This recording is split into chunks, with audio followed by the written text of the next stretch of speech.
Pode continuar, vai. Bom, então, sabendo da origem desse novo fundamentalismo, especificamente de corte cristão protestante, de natureza especificamente neopentecostal, como é que ele ganha assim, projeção política e capacidade de eleger bancadas e até governadores e potencialmente presidentes.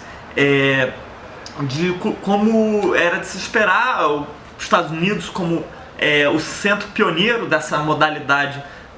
de neopentecostalismo e da potencialização midiática do qual ele se valeu, é também um berço dos movimentos de uma direita, em geral, de direita, mas sempre com corte conservador no sentido cultural. Você pode dizer que o conservadorismo é uma expressão que se distingue em searas diferentes, mas o conservadorismo cultural nos Estados Unidos ele teve no revival das tradições neopentecostais assim, o seu grande veículo, e de fato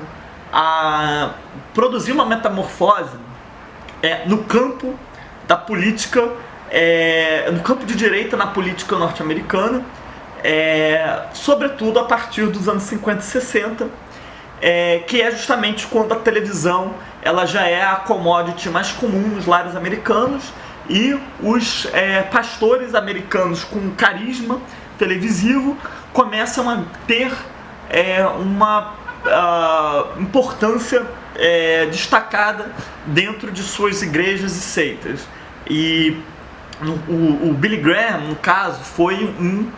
pastor teleevangélico de muito sucesso. Ele foi um fenômeno de massas nos anos 60 e 70 e ele manteve uma relação muito íntima com uma série de lideranças políticas nos Estados Unidos, sobretudo com o Richard Nixon, mas já no governo do Eisenhower, no qual o Nixon era vice-presidente, ele já estava começando a formar um público. Existem universidades nos Estados Unidos, como a Bob Jones University, que dá cursos para pastores se tornarem figuras de carisma e de projeção midiática. Pastores de rádio, pastores de televisão, pastores de jornal e revista, pastores mais moderninhos, pastores para a juventude, enfim. Há uma gama muito variada no currículo da Bob Jones University. No caso dos pastores de televisão, o poder eleitoral dessas figuras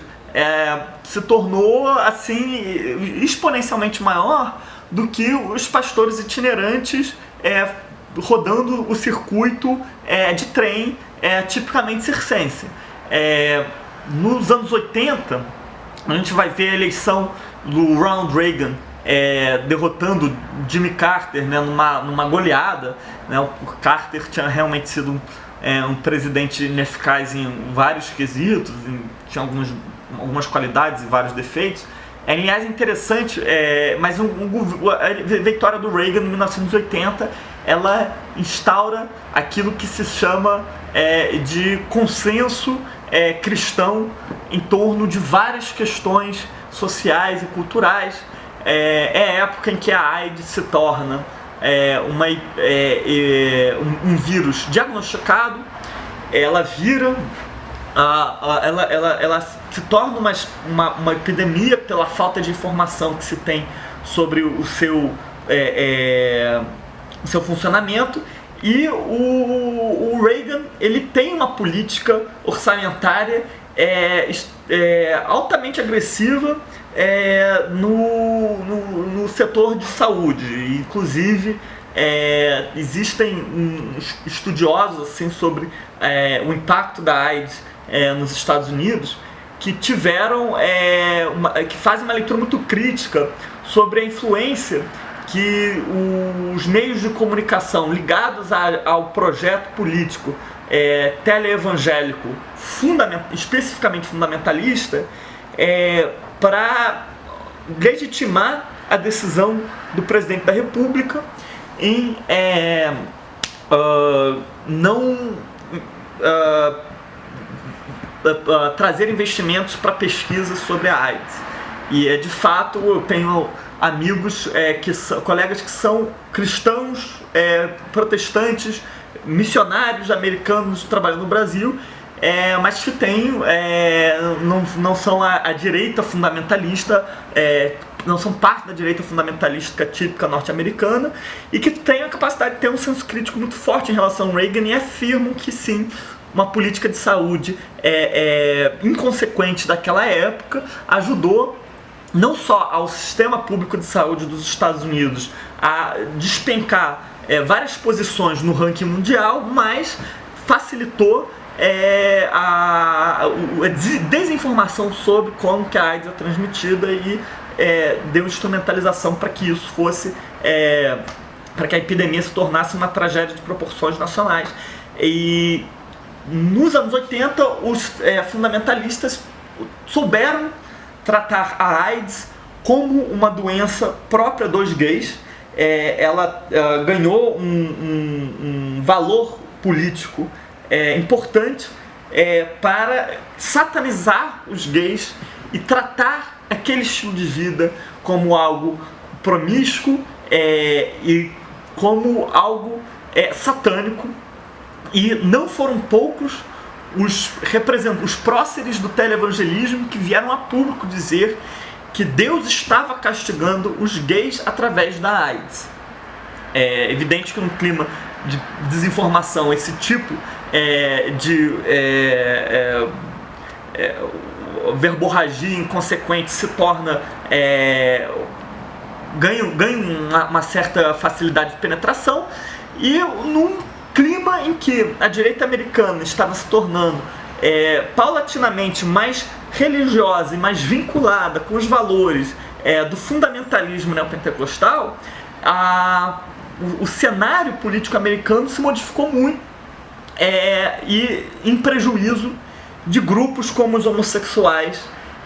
que pelo próprio dogmatismo do cristianismo de maneira geral estavam à margem daquilo que as igrejas cristãs tradicionalmente consideravam normal, e por isso eram alvo dos mais utilitários para o neopentecostalismo. Quando o Brasil começa a receber esse tipo de trabalho missionário, acaba que ele incorpora também todos os vícios, ou para quem está a favor, as virtudes políticas dessa mentalidade. Quando a gente fala de uma figura como Marco Feliciano ser deputado federal por São Paulo nos dias de hoje, a gente se surpreende só até o ponto em que nós não conhecemos a trajetória da agenda política que as igrejas neopentecostais de corte fundamentalista exercem nos Estados Unidos e passam a exercer em todos os países onde elas conseguem um grande público. A homofobia é parte integral dessa agenda. É parte integral porque ela satisfaz o dogma cristão de desaprovar das relações homossexuais, ela satisfaz a necessidade política de se encontrar um bode expiatório que ajuda todas as ideologias totalizantes a mobilizarem contingentes enormes de pessoas. Você sabe que a sociedade está em movimento, mas você pode direcionar esse movimento a um inimigo absolutamente inofensivo do ponto de vista econômico, mas ele é agressivo do ponto de vista moral, porque você desenvolveu uma moralidade que não aceita esse tipo de orientação. E no Brasil há um público mais específico que se torna alvo do televangelismo fundamentalista, que a tradição de matriz africana de espiritualidade. Isso os Estados Unidos não conservou como se conservou no Brasil, tradições espirituais como Candomblé e Umbanda, mas que eram perseguidas desde tempos coloniais e na monarquia e na república pela Igreja Católica, Hoje já não há, a ofensiva não parte tanto da Igreja Católica, mas parte violentamente de grupos neopentecostais de corte fundamentalista, que também encontram uma espécie de bode expiatório dos mais convincentes para aquela população que já está impregnada com a verborragia televisiva, que se torna parte integral da estratégia de poder, inclusive, desses grupos fundamentalistas baseados no neopentecostalismo de origem norte-americana.